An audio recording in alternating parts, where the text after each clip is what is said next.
The binding around her chest had come loose in the river. That was all it took.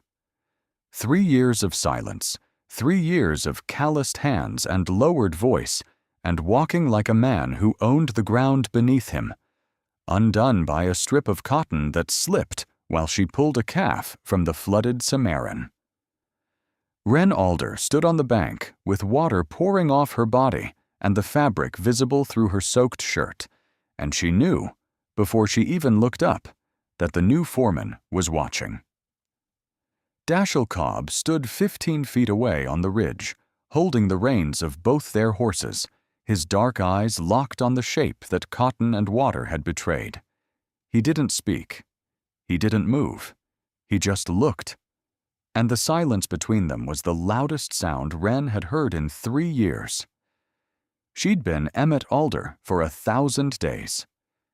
Emmett, her dead brother's name, her dead brother's clothes, her dead brother's place in a world that didn't allow women to own land or run cattle or hold a deed.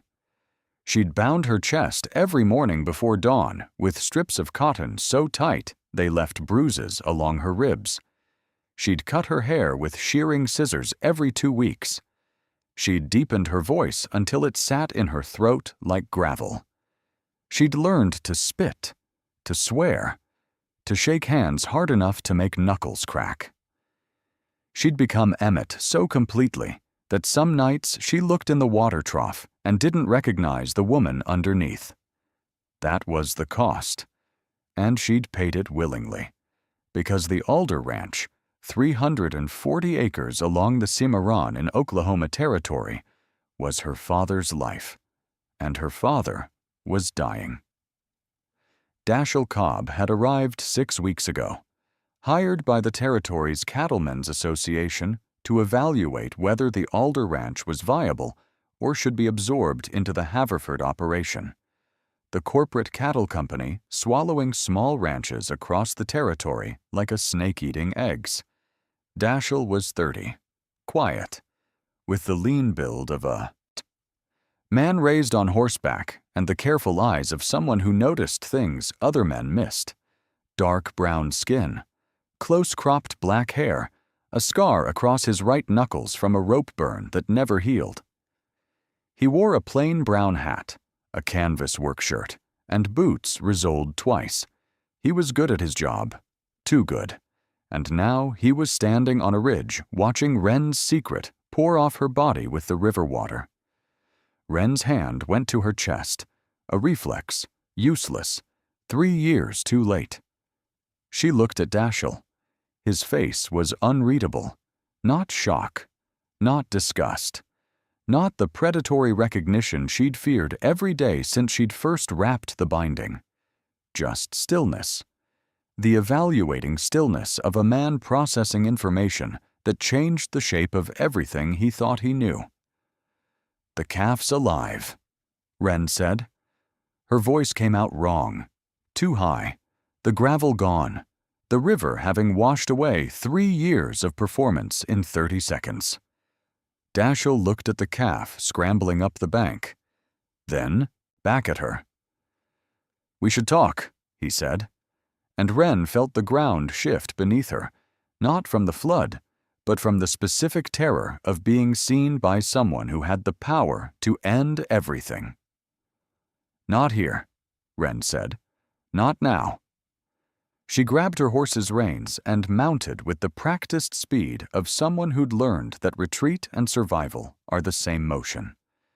She rode toward the ranch without looking back, but she could feel his eyes the way you feel sun on the back of your neck, constant, warm, impossible to outrun. 3 years of Emmett Alder, 1,000 days of performance, and now a man she'd known for 6 weeks held her entire life in his silence. The question wasn't whether he'd tell. The question was what it would cost her when he did. Because in Oklahoma Territory in 1887, a woman couldn't hold a deed. A woman who'd committed fraud by impersonating a man could lose the land, face criminal charges, and be sent to an institution for moral correction. 3 years of Survival balanced on the tongue of a man she barely knew, and the sky above the Cimarron turned the color of a bruise, and the river kept rising. Before we continue, drop a comment below with your country and what time it is right now where you're watching. Subscribe to the channel and let's continue. It started with a letter and a funeral. The letter arrived in October of 1884 from a doctor in Guthrie. Her brother Emmett was dead, thrown from a horse during a cattle drive, neck broken, dead before he hit the dirt. He was 24. Wren was 22. Their father, Hollis Alder, was 61 and already coughing blood into rags he thought nobody saw. The ranch was in Hollis's name. Territorial law was clear. Upon his death, property would pass to the nearest male heir. Emmett had been that heir. With Emmett gone, the land would revert to territorial administration and be auctioned, almost certainly to Haverford, which had been circling the Alder Ranch for years the way buzzards circle something that hasn't stopped moving yet. Wren buried her brother beside their mother under the cottonwood tree at the south fence line. She stood at the grave in her dress, the last time she would wear one for 3 years, and did the mathematics of grief. Her father had months, not years. When he died, the ranch died with him, unless a male Alder was alive to inherit. There was no male Alder. Unless there was. She looked at Emmett's grave. She looked at the cottonwood. She looked at the ranch, the house her grandfather had built, the barn her father had raised with his own hands, the 340 acres that contained every memory she had of every person she'd ever loved. And she made the decision. She walked into Emmett's room, put on his clothes, cut her hair with shearing scissors, wrapped her chest with cotton strips until her ribs ached, and became him. The first month was the hardest, not the physical disguise. Wren had grown up doing ranch, work alongside Emmett, and moved like a rancher already. The hard part was the voice. She practiced every night in the barn, pitching lower, speaking less, letting silence do the work words used to do. She learned that men are not expected to explain themselves. A nod was a sentence. A grunt was a paragraph. Silence was an essay. She stopped explaining. She stopped asking. She started telling. And the territory believed her. The new hands she hired knew only Emmett Alder. Quiet, hard-working. The son running his dying father's ranch. Nobody questioned.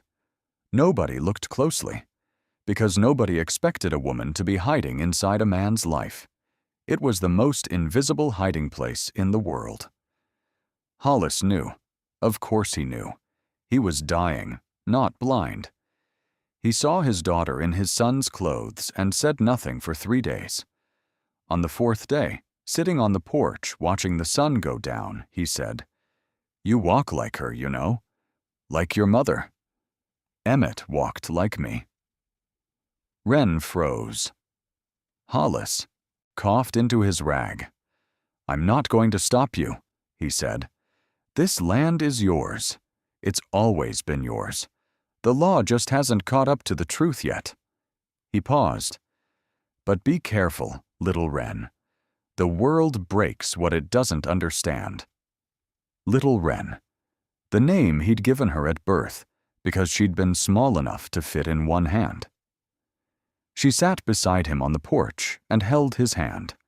Her hand calloused now, rough, the hand of Emmett, and they watched the Cimarron turn gold. 3 weeks later, Hollis Alder died in his sleep, with the rag pressed to his lips and Wren's hand on his chest. She buried him beside Emmett and her mother under the cottonwood. 3 graves. 3 people she'd loved. And the only way to keep the land that held them was to pretend to be someone she wasn't. She stood at the fresh grave in Emmett's boots and Emmett's hat and spoke to the dirt in her real voice, the only time she ever used it outdoors. "I'll hold it, Papa," However long it takes. I'll hold it. The cottonwood leaves rustled. The Cimarron flowed. And Wren Alder disappeared into Emmett Alder like a river going underground, still moving, still alive, but invisible to every eye above the surface. 2 years passed. Wren ran the ranch as Emmett with the quiet competence of someone who had learned that excellence is the best camouflage. She hired hands, managed cattle drives, negotiated with buyers in Guthrie, repaired fences, delivered calves in snowstorms, and did everything with the deliberate, understated confidence that men mistake for natural authority when it comes from a body they assume is male. The ranch didn't just survive. It grew. 340 acres became 380 through a purchase she negotiated with a neighboring homesteader. She was good at this, better than Emmett would have been, though she'd never say it aloud. The grief of losing him had calcified into a fuel that burned clean and hot and never ran out. Then the Cattlemen's Association sent Dashiell Cobb. Haverford had filed a petition claiming the Alder Ranch was mismanaged and underproductive, a legal pretext to trigger an evaluation that could lead to forced sale. Dashiell arrived on a Tuesday in September, riding a gray mare, carrying a ledger and a measuring tape, and the professional detachment of a man hired to judge someone else's life in numbers. Wren met him at the gate as Emmett. Firm handshake, low voice, steady eye contact. Dashiell shook her hand, and she felt something she hadn't felt in 2 years. Fear. Not of violence, of perception. His eyes moved too carefully. He noticed the way fence posts were set, the condition of the horses, the grain of the wood on the barn door. He noticed details the way a tracker notices footprints, not just what's there, but what's missing. For 6 weeks, Dashiell worked alongside Emmett, evaluating the ranch from inside. He slept in the bunkhouse. He rode fence lines. He counted cattle and filled his ledger with numbers that would determine whether the Alder Ranch lived or died. And despite herself, Wren began to trust him. Not because he was friendly. He wasn't. He was professional, precise, and kept exactly as much distance as the job required. She trusted him because he was fair. He wrote what he saw. She overheard him telling one of the hands, "Whoever runs this place knows what they're doing. Haverford's claim is garbage." She'd never received a compliment as Emmett that meant more. Because it was earned, not by a man's name, by her work, her mind, her 3 years of silent, relentless excellence. But Dashiell also noticed other things. The way Emmett avoided the river when the hands were swimming. The way Emmett's voice cracked sometimes in the mornings before the gravel settled. The way Emmett's hands were smaller than they should be for a man his height. The way Emmett stood at the 3 graves under the cottonwood every Sunday evening and talked to them in a voice so quiet it was almost a different person's. Dashiell filed these observations the way he filed everything, precisely, without judgment, waiting for the pattern to complete itself. He was a patient man. And on the afternoon, the binding came loose in the river, the pattern completed with the force of a dam breaking.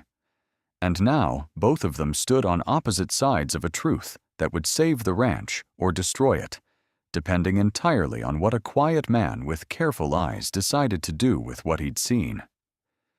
Dashiell had spent 6 weeks evaluating land, cattle, fences, and numbers. But the real evaluation had always been about the person. And the person, it turned out, was not the person on the deed. The question was whether the ledger would tell the truth about the ranch or the truth about the name. Because in Oklahoma Territory in 1887, those 2 truths were at war, and only one could survive the hearing. She found him in the barn at dusk.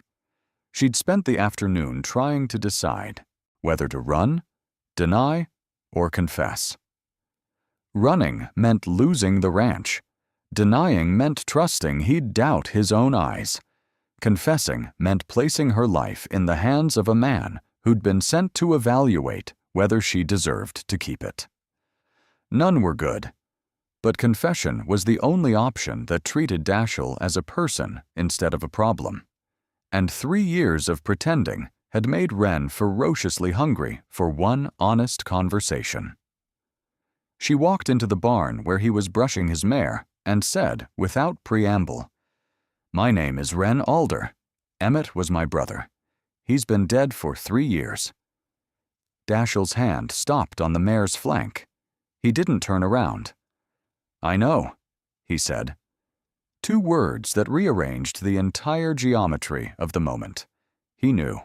Not suspected. Knew. "When?" Wren asked. "The hands," he said. "Your hands are too small, and you talk to the graves. I heard you one Sunday. You called one of them Papa." He paused. Emmett wouldn't call his father Papa. A son calls his father Sir or Pop. Or nothing. Papa is a daughter's word. Wren felt the barn floor tilt.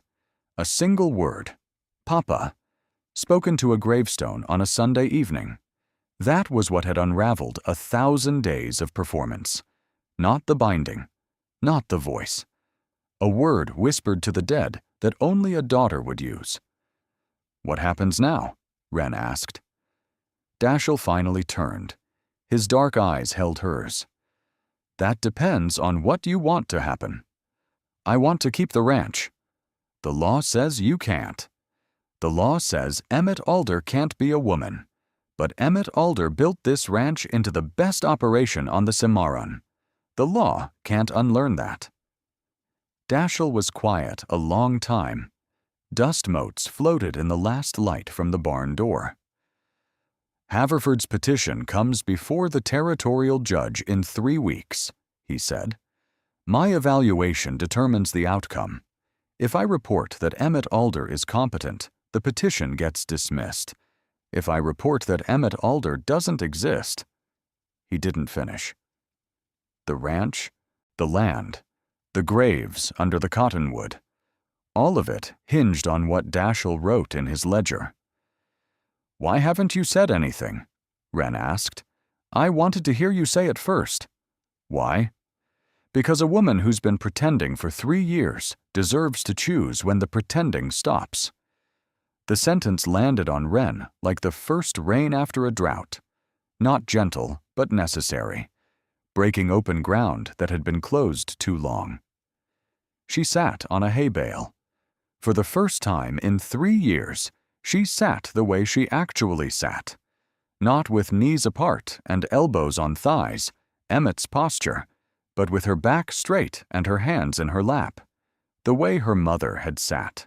The way Wren sat. Dashiell saw the shift and understood its weight. "I'll write the evaluation as it is," he said. "The ranch is viable. The operator is competent. The petition should be dismissed." "And the name?" He looked at the ledger in his saddlebag. "The name on the deed is Emmett Alder. That's who I evaluated. That's what the report says." It wasn't honesty. It wasn't dishonesty. It was the specific moral gray area that exists when the law is wrong, and a person must decide whether to serve the law or serve the truth. Dashiell had chosen, and Wren, looking at him in the dying barn light, felt something she hadn't felt in 3 years. Not gratitude, not relief. Something more dangerous. She felt seen, by a man who had looked carefully enough to find her and chosen to protect what he'd found instead of exposing it. The next 3 weeks were the strangest of Wren's life. She continued as Emmett to the hands, to the territory, to the world. But with Dashiell, she was Wren. Not openly, never in front of anyone. But in the barn at dusk, in the long rides along the fence line, in quiet conversations after dark, when the coyotes sang their broken songs to the Cimarron, She existed as herself. She spoke in her real voice. She laughed without gravel. She talked about her mother, who died of pneumonia when Wren was 14. About Emmett, who'd been kind and careless and loved this land the way a bird loves the sky, from a distance, passing through. About Hollis, who'd called her little Wren and died with her hand on his chest. About the binding, which left bruises she'd carry for years. And Dashiell listened. He told her things too. Not everything. Dashiell rationed words the way a rancher rations water in drought. But enough. He'd been born in Indian Territory, son of a freed black man and a Creek woman. He'd learned to ride before he could read. He'd worked cattle since 12, been shot at twice, turned down a foreman position at Haverford because he'd seen how they treated small ranchers. "They sent me to evaluate your ranch because they thought I'd be objective," he said. "They didn't count on the ranch being good. And they didn't count on—" He stopped. "On what?" Wren asked. He looked at her. Moonlight caught his face, the scar on his knuckles, the careful dark eyes, the jaw learning to unclench in her presence. "On you," he said. One word. And the Cimarron kept flowing, and neither of them moved closer because the space between them was already full of something that hadn't been named and didn't need to be. But the world doesn't pause for unnamed things. The Haverford attorney, Lyle Prentice, thin and sharp as fence wire, arrived in Guthrie 2 weeks before the hearing. He began asking questions, not about the ranch's finances, about Emmett Alder. Where had he gone to school? Who had known him as a boy? Why did no one from the old Alder days recognize the current Emmett? Prentice was building a case not against the ranch, but against its owner. If he could prove Emmett Alder was not who he claimed, the deed would be voided. Haverford would buy it at auction for pennies. Dashiell heard about Prentice's inquiries from a clerk in Guthrie. He rode back in the dark and found Wren in the barn. "He's not checking the books," Dashiell said. "He's checking you." Wren's face went pale. "How long?" 2 weeks before the hearing. Maybe 10 days before Prentice finds someone who knew the real Emmett well enough to know you're not him. 10 days. A countdown to an execution. Wren could run. Disappear. Let the ranch go. Become Wren Alder again, somewhere nobody knew Emmett's face. But running meant the Cottonwood graves would belong to Haverford. Running meant her father's house demolished for grazing land. Running meant every sunrise, every calf, every fence post driven with her own hands would be erased. She looked at Dashiell. "I'm not running," she said. Dashiell nodded. "Then we need a plan that doesn't require you to be Emmett anymore." The barn went quiet except for the horses breathing and the sound of 2 people thinking faster than the world was moving against them. And Wren, for the first time in 3 years, began to imagine a future where she stood on her own land in her own name. It was terrifying. It was necessary. And it started with taking the binding off. The territorial courtroom in Guthrie was a wooden box with a judge's bench, 2 tables, and 40 seats filled with ranchers, lawyers, and Haverford representatives who smelled like money.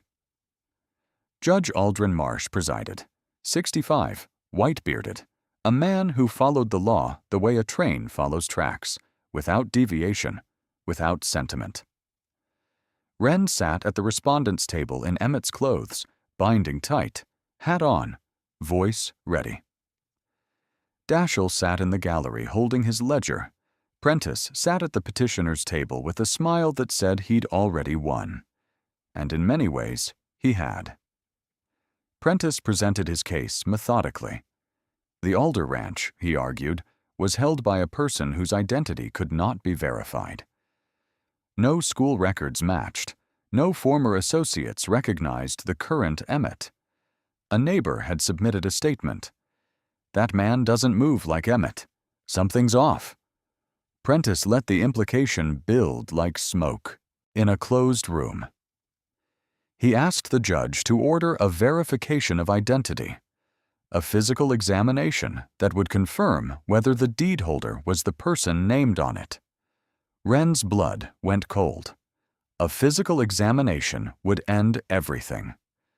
Women who committed identity fraud were sent to correction institutions, buildings with barred windows, and women inside who'd been corrected until they no longer spoke. Dashiell stood. He wasn't a lawyer.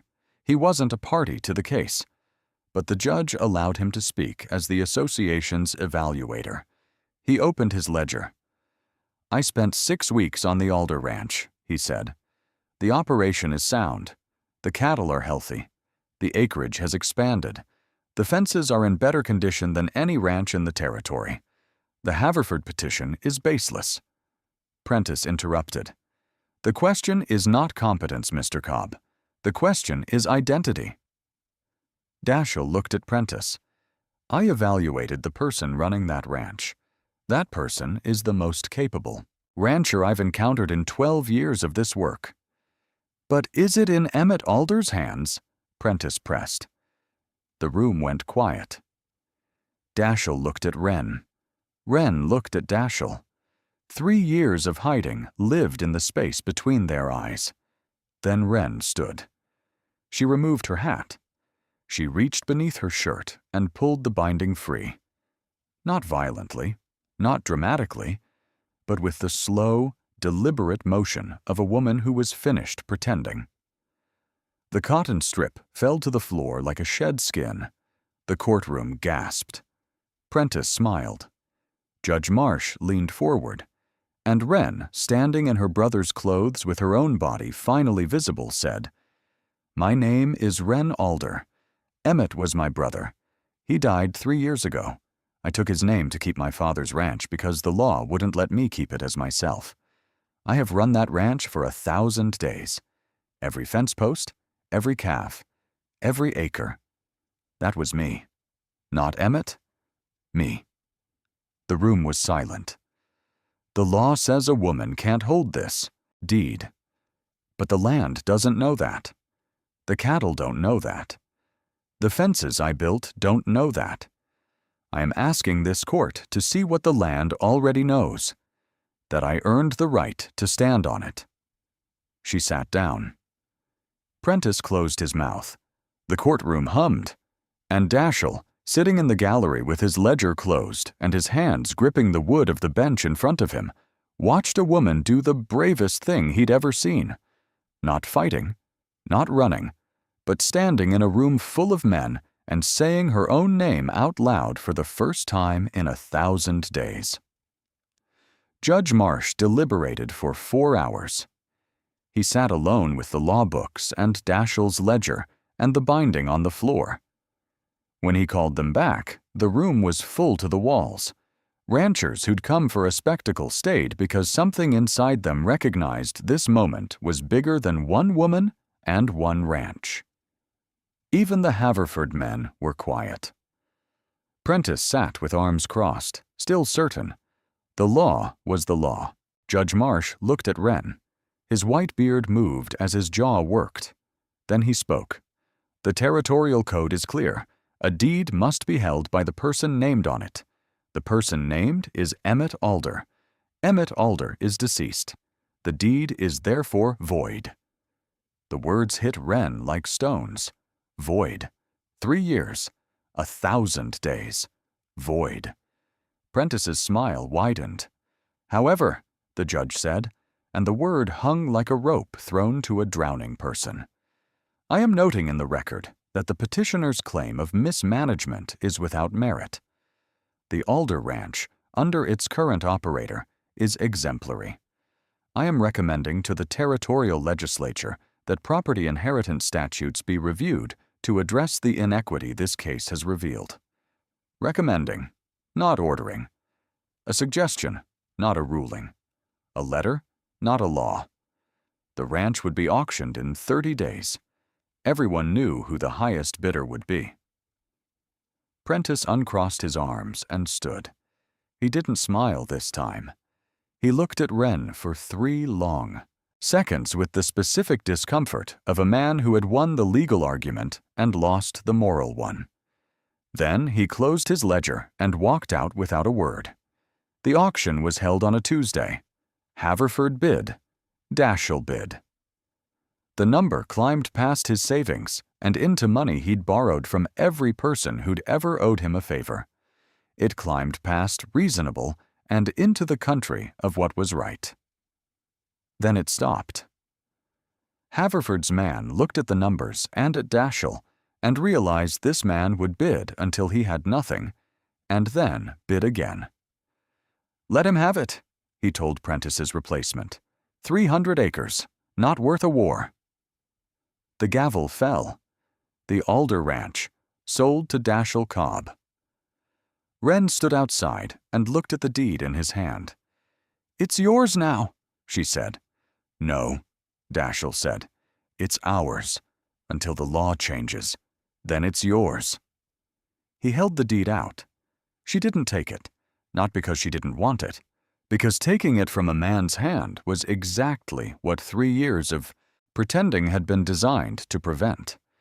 She needed to earn it in her own name. "Hold it for me," she said, "until the law catches up." Dashiell nodded.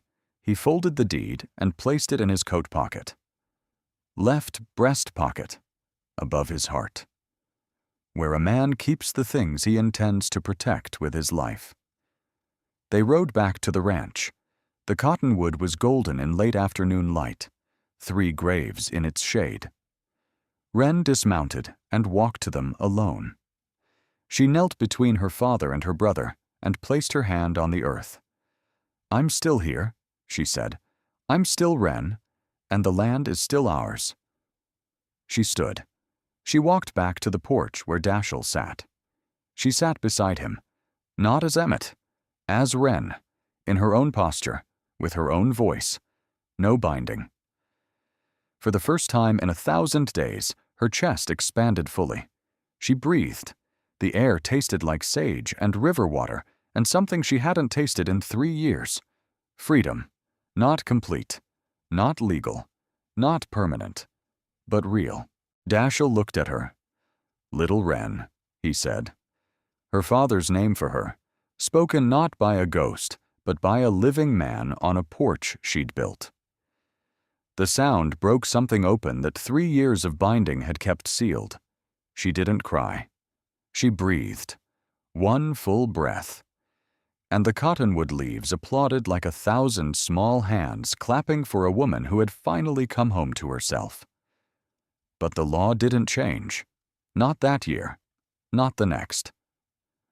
The territorial legislature received Judge Marsh's recommendation and filed it in a drawer beside 40 other recommendations that would never become law. Women in Oklahoma Territory would not be allowed to hold deeds in their own names until statehood in 1907, 20 years after Wren Alder stood in a courtroom and said, "Me." Dashiell held the deed for 11 of them. He ran the ranch beside Wren, not above her, not for her, beside her. They were partners in everything but name. He never called it his ranch. He called it the Alder place. Everyone in the valley knew why. Everyone kept the secret because the valley had watched a woman pull calves from floods and outwork every man on the Cimarron, and the valley had decided that the law was wrong. But Dashiell didn't live to see it change. He fell ill in the winter of 1898, 11 years after the hearing, 9 years before statehood. Pneumonia. The kind that settles in the chest and doesn't leave. Wren sat beside his bed for 12 days. She boiled water. She made broth. She did everything she'd done for every animal on this ranch that had ever been sick, except the animal was the man she loved and the medicine wasn't working. On the 12th night, his breathing changed. Wren knew the sound. She'd heard it from her father. The long spaces between breaths where the body is deciding whether to take another. She held his hand. His eyes opened. Dark. Careful. Even now, noticing things. He tried to speak, but the cough took the words. Then his free hand moved, slowly, trembling, reaching for his coat hanging on the bedpost, reaching for the left breast pocket. He couldn't get there. His fingers fell short by inches. Wren saw what he was reaching for. She stood, took the coat, reached into the pocket, and pulled out the deed, worn soft as cloth from 11 years of being carried above his heartbeat. She held it in front of him so he could see it. His eyes focused on the paper, then on her. And he smiled, the first full smile she'd seen from him in weeks, the smile of a man who had carried something precious and was now watching it reach the hands it was always meant for. He closed his eyes. His breathing slowed. And Wren Alder held a deed in one hand and a dying man's hand in the other, and understood that she was about to lose the person who had made the keeping possible. He died at dawn, the 12th day, with the deed finally out of his pocket and the woman who owned it holding his hand. She buried him under the cottonwood. 4 graves. Now, 4 people she'd loved on land she'd killed herself to keep. And the space beside her on the porch, the chair where he'd sat and called her little Wren, was empty. And would be empty for the rest of her life. In 1907, Oklahoma became a state. The new Constitution allowed women to hold property. Wren Alder, 52 years old, silver-haired, calloused-handed, still wearing her brother's boots, walked into the county clerk's office in Guthrie and filed the deed in her own name. Wren Alder, not Emmett. Wren. The clerk looked at the paper, worn soft, warm to the touch, as if it still held the heat of the chest it had been carried against. "This deed is 20 years old," he said. "I know," she said. "I've been waiting." She walked out into November sunlight. She rode back to the ranch. She sat on the porch where her father had sat, where Dashiell had sat, where Emmett had never sat because Emmett had never loved this land enough to stay. She held the deed in her lap, her name on it. Finally, after 20 years. She looked at the cottonwood with its 4 graves and said, "To all of them? To the wind? To the river? To the land?" It caught up. 2 words, spoken to the dead, heard by no one. 20 years too late for the man who'd carried the deed above his heart. 20 years too late for the father who'd called her little Wren. Right on time for a woman who had waited her entire life to be herself on her own land. And the cottonwood leaves rustled, and the Cimarron flowed. And Wren Alder sat on her porch, in her own name, breathing without a binding, holding a piece of paper that the world had finally agreed was hers. But the chair beside her was empty, and it would be empty for the rest of her life, because the man who should have been sitting in it was under the tree, and the law that should have protected her had taken 20 years to arrive. And some victories are so late, they feel like funerals. And Wren sat there until the sun went down, and she didn't cry. She'd used all her tears on the living. She had none left for the dead. She just breathed, one full breath after another, the way a woman breathes when the binding is finally off, and the land is finally hers, and the chair beside her is finally, permanently, unforgivably empty.